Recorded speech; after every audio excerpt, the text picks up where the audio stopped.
Today we're going to talk about parallel lines and proportional parts. So when parallel lines are cutting through, for example, a triangle, or that we have parallel lines cut through by a couple of lines, we'll see what segments are formed are proportional, so you'll be able to see the ratios.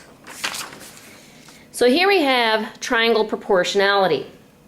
So if you see here, we have the arrows to show that these two lines are parallel. So if these two lines are parallel, then I have AD over DB equals AE over EC. So top over bottom equals top over bottom.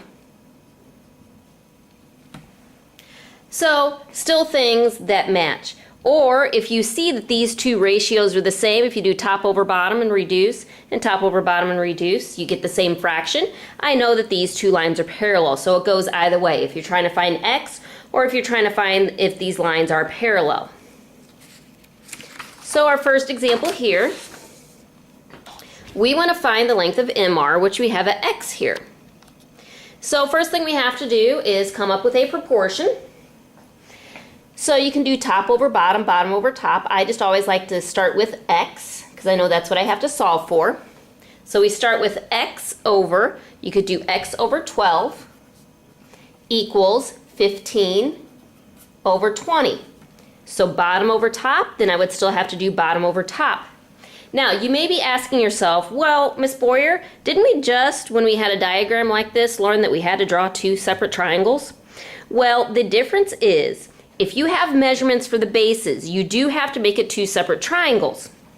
But if I know the bases here are parallel, I know the sides that are cut in two are proportional. So no, you do not have to draw two separate triangles. So now when we solve this, 20 times x gives me 20x. 12 times 15 will give us 180. And then of course we finish by dividing by 20. So x equals 90. So now we're going to use the same kind of thing.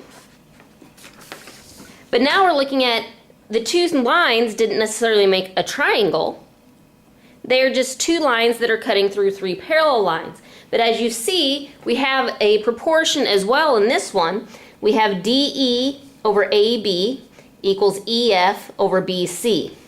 Now you can do it that way, but I think most students I have prefer, it's DE over EF equals AB over BC. You could also do DE over AB equals EF over BC. It doesn't matter just as long as they are matching up. So I did left over right equals left over right. You could do top over its matching bottom equals top over its matching bottom, just as long as they are matching up. Now again, this is when I know that these three lines are parallel. Or it again can be used to prove that these lines are parallel. There is one other type of proportion we look at, and it happens when we have an angle bisector. So if we have an angle bisector in a triangle, it's going to cut this large triangle here into two triangles that are similar. So what we have here, BD over DC. So I have this left section over the right section. And then AB over AC. So left section over right section again. So left over right. So the two segments, the side that was cut into two, and then over left side over right side. So we can still kind of relate these to each other to make a proportion. Okay, so here we have the same type of diagram, and it doesn't work if I don't know that this is an angle bisector. So you do have to see that those angles are marked congruent, because again, it does not work if I don't know those angles are congruent. Now from here, if I'm looking at left side over right side, I don't have an actual measurement for that side. And I don't know what it is. I know the entire length here is 40. So what we need to do is use our algebra skills to write an expression for it. So from beginning to end, is 40. If you think about, if I know this length and I know this length, the operation I would do to find the missing length would be to subtract. So the expression I'm going to have to use for AD is 40 minus x. So we're not going to use 40 in the proportion, we're going to do 40 minus x, and that will give me my value for x. So now I can write a proportion for the left over right equals left over right. Again, we start with the segment that's cut into two, so I'm going to do 40 minus x over x. I could have also done x over 40 minus x, but I like to do left over right. So then I'm going to go ahead and do left side over right side. So my left side is 24, over my right side is 32. Now let's talk about how we would solve this.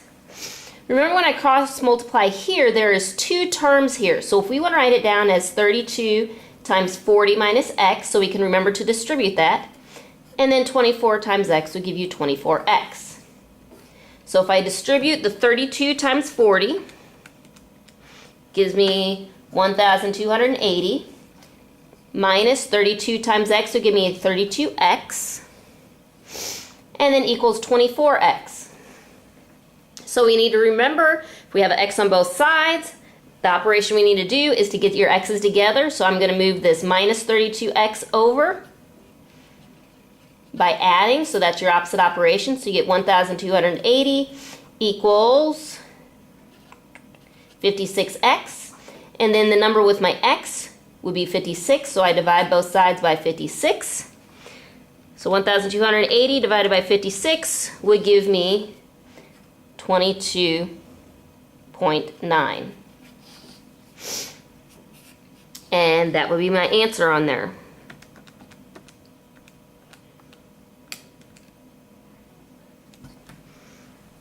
And that would be the length of DC, which is x. So not all your answers come out to be whole numbers.